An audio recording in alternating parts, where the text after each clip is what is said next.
Hello friends, welcome back to my channel. और आज हम स्टार्ट करने जा रहे हैं चैप्टर 4 का पार्ट 2, जो कि 38 से 41 पेज नंबर तक मैं कंप्लीट करूँगी और इसके बाद आपका चैप्टर एकदम कंप्लीट हो जाएगा। तो अगर आपने इसका पार्ट 1 नहीं देखा है चैप्टर 4 का, तो प्लीज़ जाके वो भी देख लीजिए। और मैं जो है इस चैनल पे फर्स्ट से लेके क्लास 12 तक की वीडियो बनाती हूँ, तो आप चाहें तो इस चैनल को सब्सक्राइब भी कर सकते हैं। और अब हम स्टार्ट करते हैं। तो जो स्टोरी थी आपकी 38 पेज नंबर से 41 तक ये चल रही है आपकी स्टोरी। एक आम पापड़ बनाने की एक रेसिपी बोल सकते हैं हम, वो एक स्टोरी है आम पापड़ की कि कैसे एक आम पापड़ बनता है और क्या क्या उसके प्रोसेस होते हैं। ठीक है, तो क्या है मामेडी टंडरा। मामेडी टंडरा का मतलब क्या होता है? आम पापड़। ठीक है, आम पापड़ आपने अगर खाया हो तो ये काफ़ी टेस्टी होता है। एंड ये जो है एकदम मतलब मोटा थोड़ी साइज़ की, इसका जो साइज़ होती है वो मोटी साइज़ होती है इसकी। ठीक है, अगर आपने आम पापड़ को देखा हो तो इसको मैंने जो है पॉइंट वाइज में अलग अलग करके रखा है, जिससे आप इसको अच्छे से समझ पाएँ। और जो आपके एक्टिविटीज़ में क्वेश्चंस पूछे जाते हैं, फॉर एग्जांपल कि कैसे आम पापड़ बनता है, तो मैंने उसके तो आप इस सब चीज़ों को देख के आप आराम से स्टेप बाय स्टेप में लिख सकते हैं। तो इसलिए मैंने आपके लिए ऐसे किया है, और ये नोट्स भी आप अपने कॉपी में बना सकते हैं। तो जो चिट्टी बाबू एंड चिन्ना बाबू हैं वो आंध्र प्रदेश के एक टाउन में रहते हैं। ठीक है, the brother spend the summer holiday playing in the mango garden when the trees are full of fruit. ठीक है, दोनों ब्रदर हैं, चिट्टी बाबू एंड चिन्ना बाबू, और दोनों एक आंध्र प्रदेश के टाउन में रहते हैं। ठीक है, दोनों ब्रदर्स समर का टाइम जो होता है, समर मतलब क्या होता है? समर मतलब होता है गर्मी। ठीक है, तो आप अभी भी गर्मी का मौसम जैसे चल रहा है, तो आप लोग भी गर्मी के मौसम में काफ़ी आम वगैरह खाते होंगे। तो वैसे ही समर के टाइम हॉलीडे चल रही थी और ये लोग भी ऐसे ही अपने जो इनका खुद का मैंगो गार्डन था, उसमें ये लोग क्या है खेलते थे। जो इनके जो गार्डन था वो फुल ऑफ फ्रूट्स था, वो फुल ऑफ मैंगोज था। ठीक है, they also like to eat unribbed mangoes with salt and chilli powder. Unribbed mango का मतलब क्या होता है? जो मैंगो प्रॉपरली पके हुए नहीं होते। फॉर एग्जाम्पल कैरी, आपने अगर कभी कैरी खाई हो तो कैरी को काट के हम सॉल्ट में और चिली पाउडर के साथ खाते हैं तो काफ़ी अच्छी लगती है। अगर आपने नहीं खाई तो एक बार ट्राई कीजिए। और इस टाइम के मौसम में जो है काफ़ी कच्ची कैरी भी मिलती हैं और पके हुए आम भी मिलते हैं, तो आप जाके वो ट्राई भी कर सकते हैं इस मौसम में। ठीक है, अनरिब्ड का मतलब क्या होता है कि जो मैंगो पकी हुई नहीं है, और रिब्ड जो आगे आएगा, रिब्ड मैंगो का मतलब होता है जो आम पके हुए हैं अच्छी तरीके से। ठीक है, at home their mother cook unribbed mango in a different way. Unribbed मतलब कच्चे आम जो होते हैं, कच्चे आमों को वो डिफरेंट वे में कुक करती थी। या तो कभी आपने देखा होगा कच्ची जो आम होते हैं हम उनका अचार भी बना लेते हैं। आपने कभी पन्ना का रस पिया हो तो हम वो रस भी पीते हैं। ठीक है, और हम ऐसे सॉल्ट और उसके साथ भी खाते ही हैं। तो डिफरेंट वे में उनकी मदर जो है कुछ ना कुछ कुक करती रहती थी। She also make many kinds of mango pickles. ठीक है, और different kind of mango pickles भी बना देती थी, क्योंकि कच्चे आम से ही मैंगो बनता है। आपके घर में भी कच्चे आम से ही पिकल बनता होगा। ठीक है, pickle last through the year until. ठीक है, तो क्या है कि जो पिकल है वो लास्ट एक एक साल तक आराम से चल जाते हैं। अगर आप उसको अच्छे से बनाएंगे तो आराम से एक साल तक तो पिकल्स चल जाते हैं, वो ख़राब नहीं होते हैं। ठीक है, one evening, while having food, Chinna Babu asked Amma, "We have so many mango. Let us make some mamedi tandra." ठीक है, तो क्या है, एक इवनिंग में चिन्ना बाबू ने कहा कि हमारे पास इतने सारे मैंगो हैं, तो हम क्यों ना आम पापड़ मामेडी टंडरा बनाए। ठीक है, the father said their father said making mamidi tandra needs 4 week of hard work. 4 week का हार्ड वर्क चाहिए होता है एक आम पापड़ बनाने के लिए। अब आप सोच सकते हैं कि जब हम आम पापड़ इतने जल्दी खा लेते हैं, उसमें कितना टाइम लगता है बनने में। ठीक है, तो उसमें क्या है, प्रॉपर 4 वीक का हार्डवर्क चाहिए होता है। ठीक है, if you both promise to help us every day for a next 4 week we can together make. ठीक है, अगर आप लोग जो है 4 वीक्स के लिए हेल्प करोगे, दोनों जो भाई हैं, अगर दोनों भाई अपने पापा की हेल्प करेंगे, पापा ने कहा, तो हम डेफिनेटली वो टुगेदर आप साथ में मिलके हम सब बना सकते हैं। ठीक है, आगे क्या हुआ? Both the brother quickly agree to this. दोनों भाइयों ने हाँ बोल दी, क्योंकि उस टाइम पे समर्स की हॉलीडे भी रहती है और इतने सारे मैंगो थे, तो उन्होंने सोचा यूटिलाइज भी हो जाएंगे साथ में और हम एक नई चीज़ भी खा लेंगे। ठीक है। The next day both the children went to market with their father. दोनों बच्चे जो हैं अपने पापा के साथ मार्केट गए। अब मार्केट क्यों गए? इसलिए गए क्योंकि उनको नई नई चीज, मतलब कि कुछ ना कुछ, ऐसा तो है नहीं सिर्फ मैंगो से ही आम पापड़ बन जाएगा, डिफरेंट टाइप्स ऑफ चीज़ें भी और भी मटेरियल चाहिए होता है एक आम पापड़ बनाने के लिए। ठीक है। They brought a mat woven from the leaves of the palm tree, pole of the castanary tree, steering made of coconut husk, some of the jaggery and sugar। इतना चीज़ें जो है ये लोग मार्केट से लेके आए। ठीक है। तो फिर अम्मा ने क्या किया? अम्मा found a Sunny place in the backyard. Backyard जो गार्डन है या बैकयार्ड है, उधर पे इन्हें एक सनी प्लेस ढूंढी। सनी प्लेस क्यों ढूंढी? इसलिए ढूंढी क्योंकि उसको सूखने में भी टाइम लगेगा। ठीक है। तो इसलिए उन्होंने सनी प्लेस ढूंढी। Both the brother made a high platform by using pole. Pole क्या थे? पोल जो थे हमारे, ये थे पोल ऑफ कैसनरी ट्री। ठीक है। तो इनको 1 2 3 4 ऐसा खड़ा कर दिया। इसके ऊपर जो है पाम ट्री की जो लीव्स, जो वुवन लीव्स थी, उसको रख दिया गया। ठीक है। इस मैट को इधर पे रख दिया गया। ठीक है।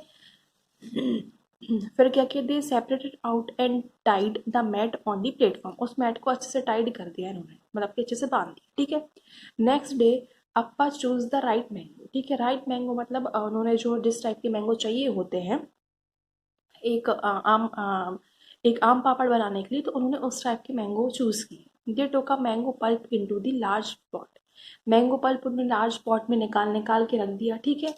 They took out the mango pulp into a large pot. Sorry, ये मैंने दोबारा लिख दिया ये वाला point. Then they stirred the pulp through a fine muslin cloth to remove the fibers from the pulp। हम जैसा आपने देखा होगा, कभी भी हम पल्प भी खाते हैं तो उसमें फाइबर्स बन रह जाते हैं, तो उस फाइबर को रिमूव करने के लिए उन्होंने इस मसलिन क्लॉथ का भी यूज़ किया। ठीक है। नेक्स्ट चीज़ क्या की उन्होंने?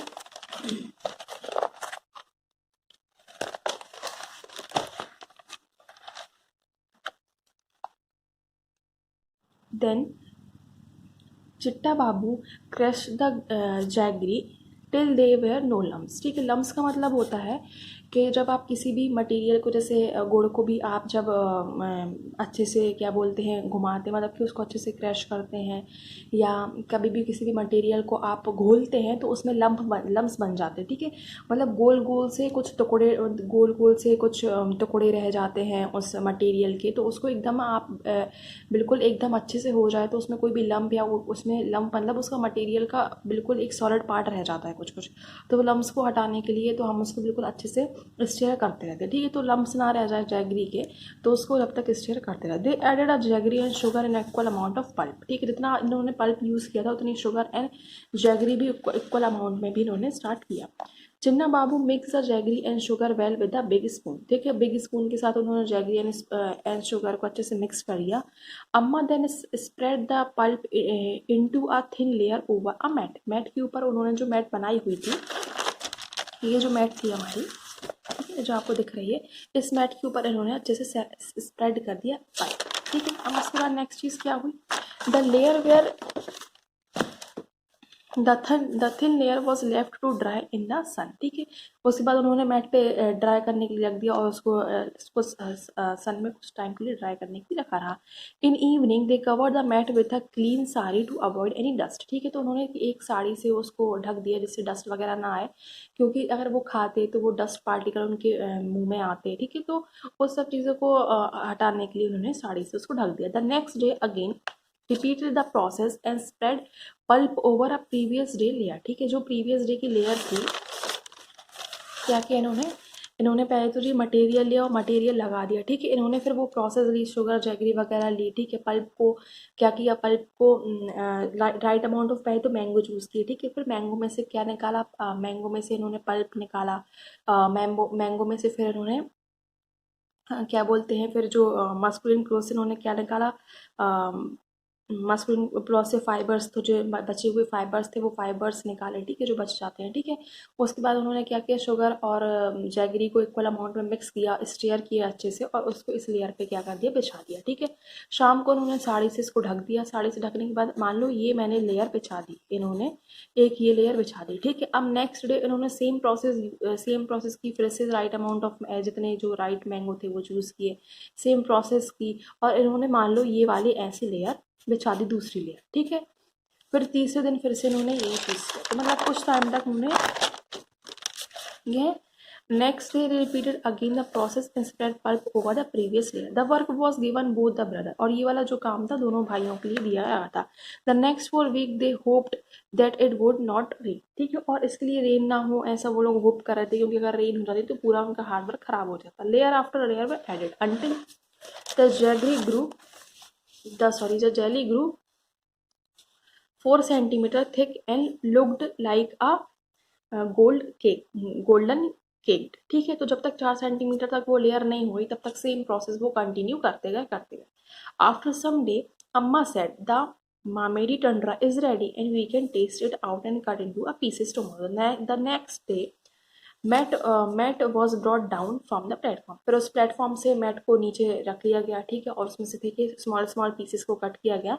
एंड जब उन ब्रदर्स ने ईट किया तो उनको काफ़ी अच्छा लगा, ठीक है। तो एक ही प्रोसेस थी। अब आपकी एक्टिविटी जो है इसके मतलब इसके बाद जो क्वेश्चंस दिए हुए हैं कि कैसे आगे आखिर हम पल्प बनाते हैं, तो जब आपको पल्प की एक्टिविटी पूछी जाए तो इसलिए मैंने पॉइंट वाइज भी लिखा था।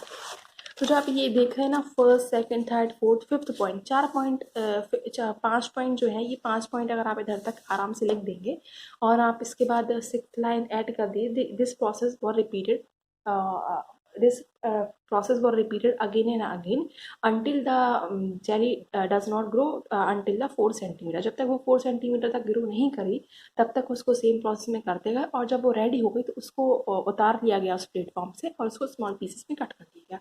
और अगर आप इसके साथ ये डायग्राम भी बना देते हैं तो it would be very good, आपको ज़्यादा नंबर मिलेंगे या आपको ज़्यादा बेनिफिशियल रहेगी ये चीज़, तो आप ऐसा ये चीज़ पॉइंट वाइज में लिख सकते हैं। या आपसे कभी कोई आपकी मैम या कोई पूछे कि क्या क्या मटेरियल लगता है एक आम पापड़ बनाने में, तो 12th पॉइंट जैसा हम देख सकते हैं कि क्या क्या मटेरियल मतलब लगा है इनको शॉप से जाके लेके आने में, और क्या प्रोसेस है वो मैंने अलग रख रखी है। तो ये आपकी चीज़ें हैं। और अगर आपको लगता है मसलिन क्लॉथ क्या होता है, एक ही क्लॉथ होता है, स्पेशल क्लॉथ आता है, ये लैब में यूज़ किया जाता है। जैसे अगर आप कभी बड़े होके बायो सब्जेक्ट लेते हैं तो ये क्लॉथ आता है। इस क्लॉथ से क्या है, हम इजीली सेपरेट कर लेते हैं कुछ भी पार्टिकल जो हमें सेपरेट करने होते हैं, ठीक है। हम जो सॉल्यूशन हमें अगर बिल्कुल ही हम लोग को पतला सॉल्यूशन या बिल्कुल ही सेपरेट करना है किसी भी बड़े पार्टिकल को छोटे पार्टिकल को, तो मस्कुलिन क्लॉथ से हम इजीली कर लेते हैं, सेपरेट इजीली किया जाता है इसे, तो इसको मस्कुलिन क्लॉथ कहा जाता है, ठीक है। लैब में काफ़ी यूज़ होता है, ठीक है। और अगर आपको ये वीडियो पसंद आई तो please like comment and share करना ना भूलें। और इसके बाद जो है मैं चैप्टर 5th की वीडियो बनाऊंगी, उसमें जो एक्टिविटी दी गई है मैं एक्टिविटी का भी प्रॉपर आपको डिमॉन्स्ट्रेशन करके भी दिखाऊंगी कि कैसे एक्टिविटीज़ करनी है। और ये नोट्स जो है आपको काफ़ी बेनिफिशियल होते हैं, इसलिए कह रही हूँ मैं, या तो आप बुक रख लीजिए आपके सामने और आप उसमें साथ साथ में पढ़ती रहिए, और आपको जो भी नोट्स लगे, फॉर एग्जांपल जो मैंने आपको बताया डायग्राम हो गया, और ये जो डायग्राम था और इसके जो स्टेप्स थे और इसका ये चीज़ थी, तो आपको लगे तो आप इसको नोट भी कर सकते हैं, ये इसमें ये बेनिफिट मिलता है आपका। और आपने अगर चैप्टर 1 2 3 4 की वीडियो नहीं देखी है तो प्लीज़ आप वो भी वॉच करिए। और अगर आपको थोड़ी भी ये वीडियो हेल्पफुल लगी हो तो please like comment and subscribe करना ना भूलें। And thanks for watching, have a nice day.